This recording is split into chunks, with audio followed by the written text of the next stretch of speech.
Hello everyone, welcome back to Learn with Surya and I hope you all are doing well. And today we are going to discuss about introduction to MongoDB and हम आगे भी discuss करेंगे इसमें features क्या होते हैं, applications क्या होते हैं, CRUD ऑपरेशंस क्या होते हैं MongoDB में। तो चलिए शुरू करते हैं। वीडियो को लाइक एंड चैनल को सब्सक्राइब कर लेना ताकि ऐसी ही वीडियोस आपको मिलती रहे। और समझ आ जाए तो लिख देना यार कि समझ आ चुका है, और नहीं आया है तो भी लिख देना नहीं आया है।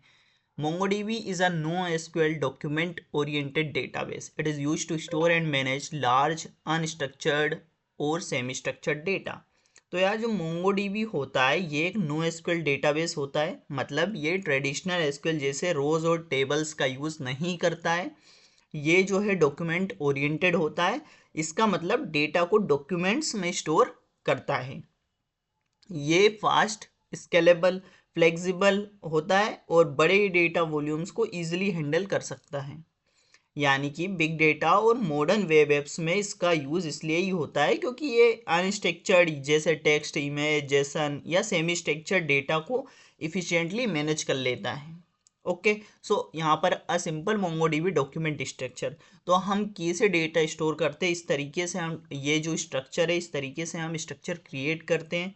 यहाँ पर ID1 है, टाइटल है, ऑथर है, URL है, टेक्स्ट है, पब्लिश्ड है, व्यूज हैं। ओके, तो हम ये समझते हैं in this structure.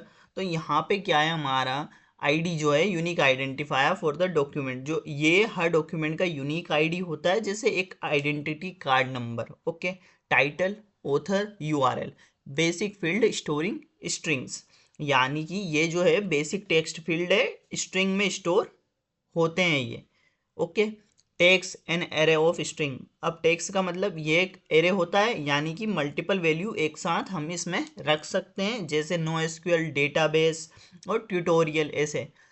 And published a Boolean value. तो ये बुलियन वैल्यू क्या होती है, ट्रू या फॉल्स, मतलब ये बताता है कि पोस्ट पब्लिश हुई है या नहीं हुई है।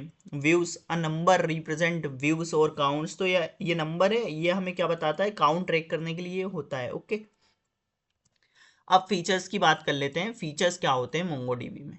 MongoDB offers several key features that make it efficient and scalable.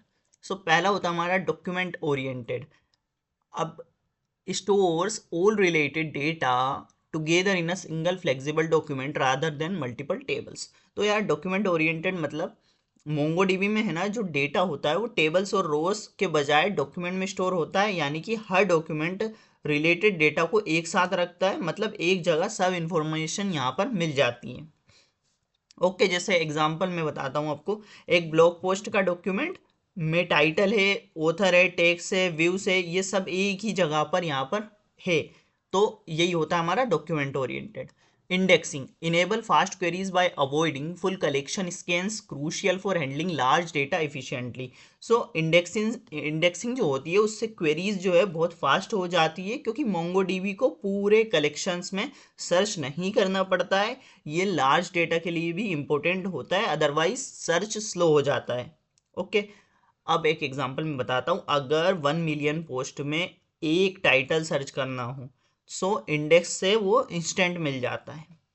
Okay, अब होता है हमारा स्केलेबिलिटी।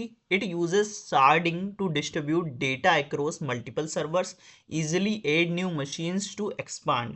यानी कि स्केलेबिलिटी यानी कि डेटा को एक्सपांड करना इजी हो जाता है इसमें। MongoDB में शार्डिंग का यूज़ होता है, यानी डेटा को मल्टीपल सर्वर्स में डिवाइड कर देते हैं। मतलब अगर डेटा बहुत बड़ा हो जाए, नई मशीन्स ऐड करके इजीली स्केल कर सकते हैं।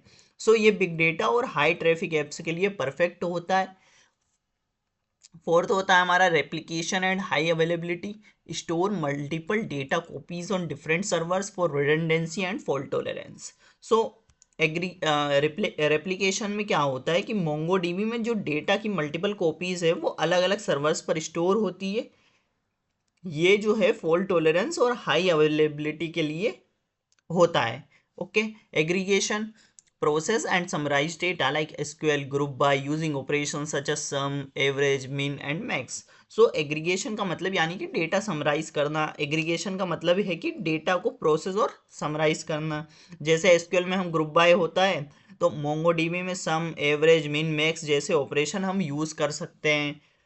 अब एक एग्जांपल बताता हूँ इसके लिए मैं कि टोटल व्यूज़ का हमें एवरेज कैलकुलेट करना है या मैक्सिमम व्यूज़ वाली पोस्ट फाइंड करना है, तो हम इसमें आसानी से एग्रीगेट लगा के कर लेंगे।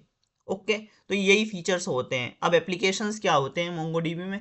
सो applications of MongoDB: big data, content management, IoT and mobile, e commerce, personalisation, real time analytics.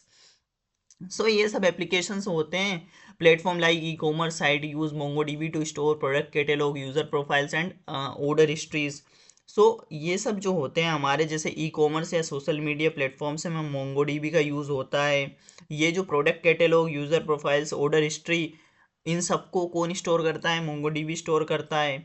अब एग्जांपल से ही हम समझ लेते हैं कि अमेजोन या फ्लिपकार्ट में हर यूज़र का कार्ट, विश लिस्ट और परचेस हिस्ट्री मोंगोडीबी में सेव हो सकता है। ओके, अब ये रियल टाइम एनालिटिक्स भी करता है। कंपनी अपने यूजर्स का एक्टिविटी या सेल्स ट्रेंड्स रियल टाइम में ट्रैक करती रहती है। अब कंटेंट मैनेज भी करता है। एप्स जो होते हैं हमारे वो डायनामिक कंटेंट मैनेज करते हैं और यूज़र के इंटरेस्ट के हिसाब से रिकमेंडेशन उसको देते हैं। जैसे इंस्टाग्राम हमें रिकमेंडेशन देता ही है, नेटफ्लिक्स देता है, यूट्यूब देता है। तो ये सब बिग डेटा एंड आईओटी में भी इसका यूज़ होता है। मोंगोडीबी जो है वो लार्ज वॉल्यूम का अनस्ट्रक्चर्ड डेटा हैंडल करने का काम करता है। जैसे आईओटी डिवाइसेस के जो सेंसर्स, इससे आने वाला जो डेटा होता है सर्वर लोग से आता है या फिर सोशल मीडिया फीड को प्रोसेस करके जो इंसाइट्स निकालना होता है, ये सब मोंगोडीबी आसानी से कर लेता है। ओके, सो यही होती है हमारी एप्लीकेशंस। अब बात कर लेते हैं हम CRUD ऑपरेशंस की। MongoDB CRUD operations. So CRUD operations are essential for interacting with database in MongoDB. CRUD operations allow users to perform various actions like inserting new documents, reading data, updating records and deleting document from collections। तो यार CRUD operations क्या होते हैं? चार हमारे पास CRUD operations होते हैं: create, read, update, delete, जिससे हम डेटा को क्रिएट कर सकते हैं, रीड कर सकते हैं, अपडेट कर सकते हैं और डिलीट कर सकते हैं। वो CRUD ऑपरेशन हमें ये अलो करता है कि आप उसमें कुछ भी एक्शंस परफॉर्म कर सकते हैं। जैसे कुछ भी डॉक्यूमेंट हमें इंसर्ट करना हो, उसे रीड करना हो, अपडेट करना हो, तो हम वो आसानी से कर सकते हैं। तो चलिए वन बाय वन समझते हैं। क्रिएट क्या काम करता है यार? सिंपल से मैं समझा देता हूँ कि क्रिएट जो है ये ऑपरेशन का यूज़ हम नई डॉक्यूमेंट कलेक्शन में ऐड करने के लिए करते हैं। यहाँ पर अगर कलेक्शन पहले से एग्जिस्ट नहीं करती है तो मोंगोडीबी जो है वो ऑटोमेटिकली नई कलेक्शन को क्रिएट कर देता है डेटाबेस में। ओके, मोंगोडीबी में क्रिएट ऑपरेशंस परफॉर्म करने के लिए अलग अलग मेथड्स अवेलेबल होती है। अब यहाँ पर दो मेथड्स का यूज़ हमारे पास होता है, insert one and insert many. अब जो इंसर्ट वन होती है ये क्या करती है? एक डॉक्यूमेंट ऐड करने के लिए यूज़ की जाती है। यदि हमें एक सिंगल डॉक्यूमेंट को ऐड करना है तो हम इंसर्ट वन का यूज़ करेंगे। यदि हमें इंसर्ट मैनी यानी कि मल्टीपल डॉक्यूमेंट्स यदि हम एक साथ ऐड करना चाहते हैं तो हम क्रिएट मैनी का यूज़ करेंगे। ओके, सेकेंड होता है हमारा रीड ऑपरेशन। तो the read operation are use to retrieve document from the collection, और in other words read operation are use to carry collection for a document. So यार जो read operation होता है इसका यूज कलेक्शन से document को retrieve करने के लिए यूज होता है। मतलब ये ऑपरेशन जो है कलेक्शन में क्वेरी करके डेटा को पढ़ने का काम करता है। मोंगोडीबी में रीड ऑपरेशंस परफॉर्म करने के लिए ये दो मेथड्स होती है। पहली होती है हमारी फाइंड एंड दूसरी होती है हमारी फाइंड वन। सो फाइंड का यूज़ हम इसलिए करते हैं कि एक या मल्टीपल डॉक्यूमेंट्स को क्वेरी करने के लिए हम फाइंड का यूज़ कर लेते हैं। एंड फाइंड वन का यूज़ हम करते हैं सिर्फ एक सिंगल डॉक्यूमेंट को यदि हमें रिट्रीव करना है तो हम फाइंड वन का यूज़ करते हैं। ओके, थर्ड होता है हमारा update. The update operations are use to update और modify the existing document in the collection. So जो यार अपडेट ऑपरेशन होता है हमारा, इसका यूज़ एग्जिस्टिंग डॉक्यूमेंट को अपडेट और मॉडिफाई करने के लिए यूज़ करते हैं। हम एक सिंगल डॉक्यूमेंट या मल्टीपल डॉक्यूमेंट को अपडेट यहाँ पर कर सकते हैं जो किसी क्वेरी के क्राइटेरिया को मैच करता हो। ओके, अब मोंगोडीबी में जो अपडेट ऑपरेशंस के लिए भी यहाँ पर मेथड्स होती हैं। पहली होती है हमारी update one. Okay, update one का क्या काम होता है कि ये सिर्फ एक ही डॉक्यूमेंट को अपडेट करने के लिए यूज़ की जाती है। एंड अपडेट मेनी जो होता है हमारा ये मल्टीपल डॉक्यूमेंट्स को अपडेट करने के लिए यूज़ की जाती है। एंड रिप्लेस वन जो है ये जो मेथड है ये डॉक्यूमेंट को पूरी तरह रिप्लेस करने के लिए यूज़ की जाती है। यदि हमें किसी डॉक्यूमेंट को ही रिप्लेस करना है तो हम रिप्लेस वन का यूज़ कर रहे होंगे। फोर्थ होता है हमारा delete operation. The delete operation are use to delete और remove the documents from a collection. तो यार जो डिलीट ऑपरेशन है इसका यूज़ हम करते हैं कलेक्शन से डॉक्यूमेंट्स को डिलीट या रिमूव करने के लिए। हम स्पेसिफिक क्राइटेरिया के बेसिस पर डॉक्यूमेंट्स डिलीट कर सकते हैं या सारे डॉक्यूमेंट्स रिमूव भी कर सकते हैं। ओके, अब हमारा एसक्यूएल में ड्रॉप, डिलीट एंड ट्रंकेट होता है। यहाँ पर हमारे पास दो मेथड होती है, delete one and delete many. Okay, हम यहाँ पर स्पेसिफिक क्राइटेरिया के बेसिस पर डॉक्यूमेंट डिलीट कर सकते हैं। ओके, अब डिलीट वन जो होता है हमारा, ये सिर्फ एक सिंगल डॉक्यूमेंट को ही डिलीट करने के लिए यूज़ होता है। एंड डिलीट मैनी जो होता है ये मल्टीपल डॉक्यूमेंट्स को डिलीट करने के लिए यूज़ किया जाता है। ओके, तो यार यही होते हैं हमारे CRUD operations, create, read, update, delete.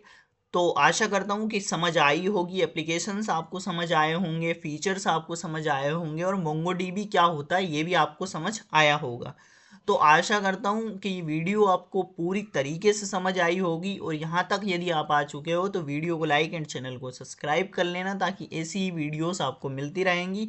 और यदि ये नोट्स चाहिए आपको तो आप डिस्क्रिप्शन में लिंक है, वहाँ से आप डाउनलोड कर सकते हैं। तो यार चलिए मिलते हैं नेक्स्ट वीडियो में, तब तक के लिए keep learning, keep growing, thank you.